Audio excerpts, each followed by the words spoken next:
This is Chicago's Morning Answer with Dan Proft and Amy Jacobson on AM 560. The Answer.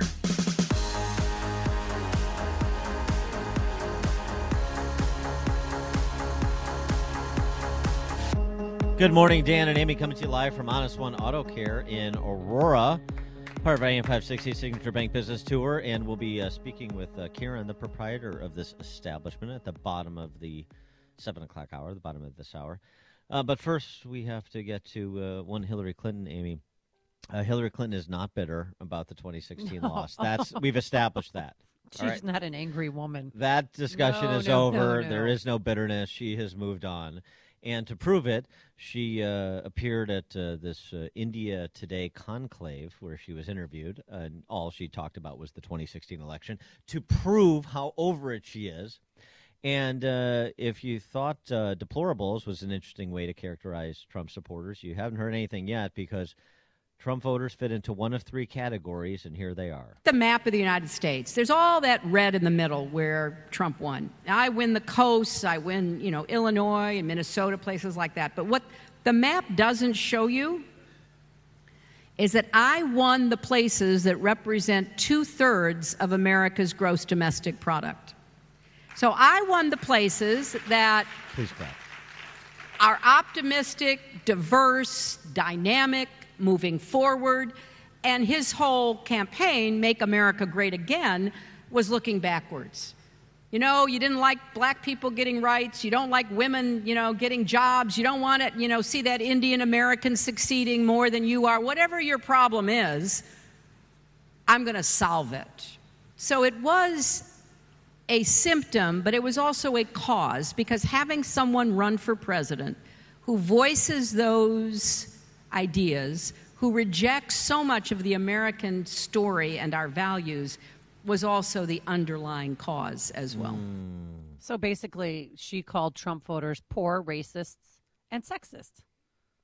It's a new take on deplorables. Yes. And although she was wearing a sari, she wasn't sorry. Oh, That's I see what you did there. Mm-hmm. Yeah. Get it? Yeah, that's very nice. Thank you. So the two categories.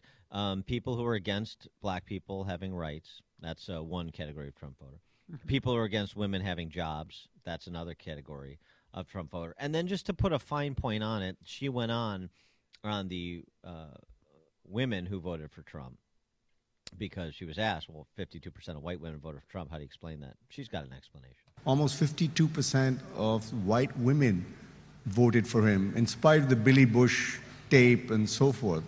How do you explain that? Well, I should start by explaining that Democrats, going back to my husband and even before, but just in recent times, going back to Bill and our candidates and then President Obama, have been losing the white vote, including white women. We do not do well with white men, and we don't do well with married white women. And part of that is an identification with the Republican Party and a sort of ongoing pressure to vote the way that your husband, your boss, your son, whoever, believes you should. So, again, to round out, you have three choices here, or all of the above, or some combination. It's all acceptable answers. You're either don't believe black people should have rights, you don't believe women should have jobs, or you're a woman who is bullied by the men in your life.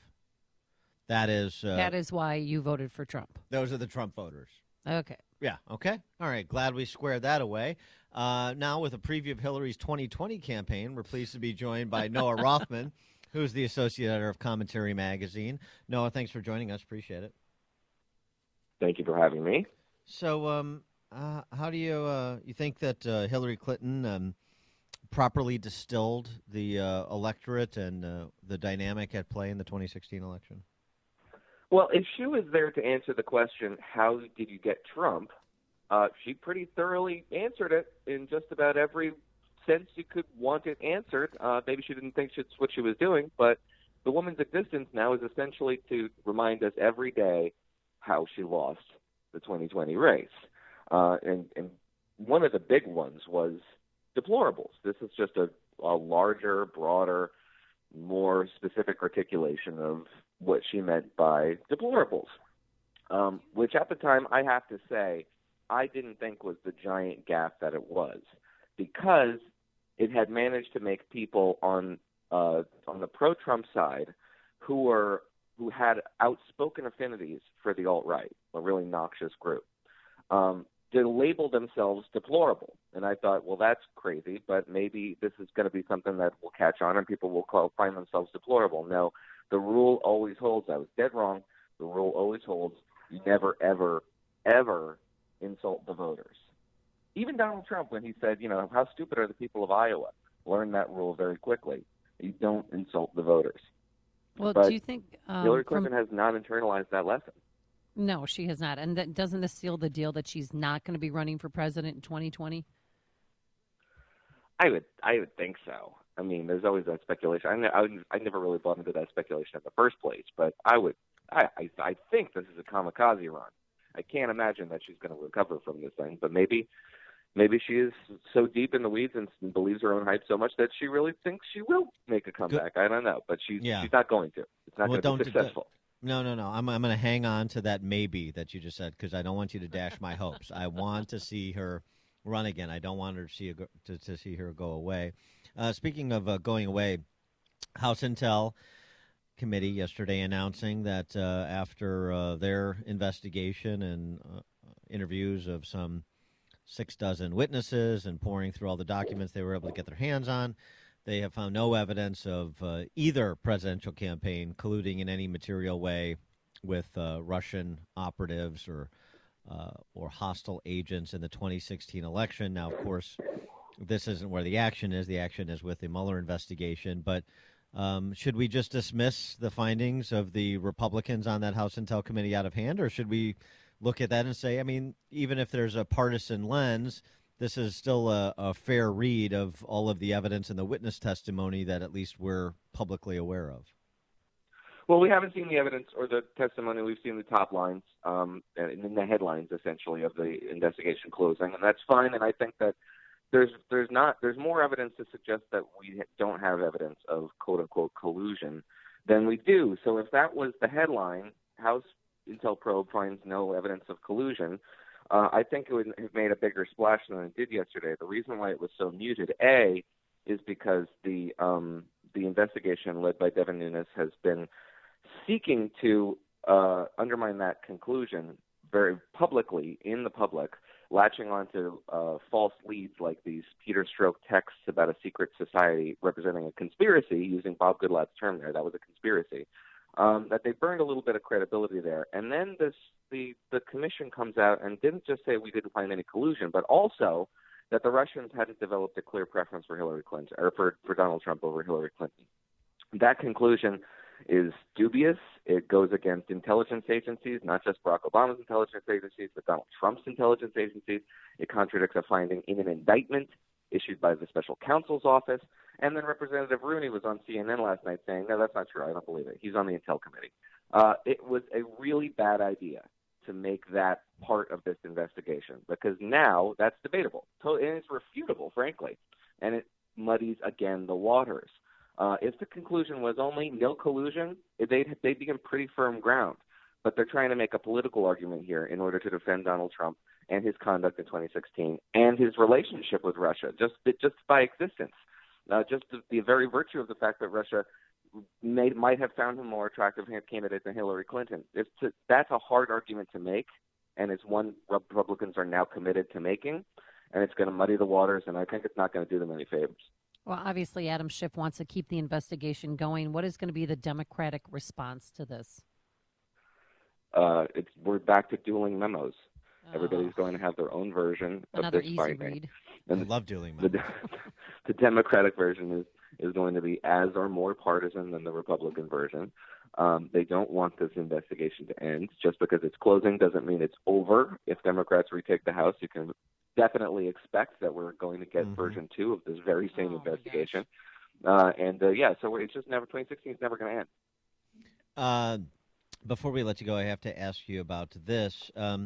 The Louis Farrakhan brouhaha, you've had the Republican Jewish Coalition call on 8 members of the Democrat caucus to resign who are affiliated with and or apologists for Louis Farrakhan, who is a virulent anti-Semite.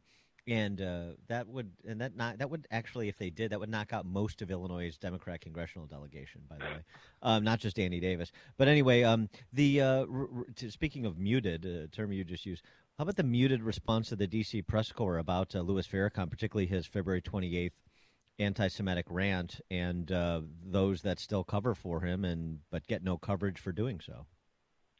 Yeah, I mean, we are in the second great awakening now of Louis Farrakhan's anti-Semitism, the first one being after the 1995 Million Man March. They discovered who he was and forced a lot of people to denounce him and distance themselves from him. But all those people apparently forgot to stop meeting with him after they denounced him. And now we've just done a little bit of digging, mostly by conservative media, but there are some members of the mainstream press, Dick Tapper in particular, who have tugged on this thread and found out that quite a few members of Congress, and mostly in the Congressional Black Caucus, for example, have been keeping a close relationship with Mr. Farrakhan, and are doing so in spite of calls, or almost because of calls to distance themselves from him. It's sort of a petulant reaction because he's being attacked by the right people, so he needs to be defended.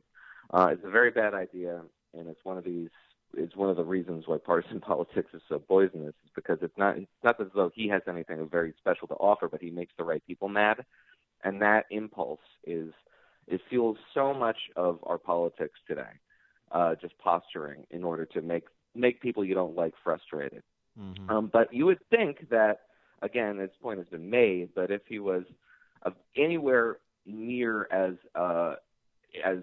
well known as somebody like David Duke, for example, who's much less mainstream, who has fewer followers on Twitter and doesn't meet with congressmen in private, then you would see a significant reaction from the D.C. press corps. But because it is a different kind of racism, it is anti-Semitism, and it is exhibited by an African American, it confounds our constructs of what racism is supposed to be. And so you don't see those kind of expressions of outrage and dogged efforts to get people to distance themselves from Louis Farrakhan and just disinterest from the coastal press corps. So, yeah, it is a double standard, but it is one that's being expressed as a double standard, so I have some hope that at least people will be self-aware of what this double standard is. He is Noah Rothman, Associate Editor for Commentary Magazine. Noah, thanks as always for joining us. Appreciate it.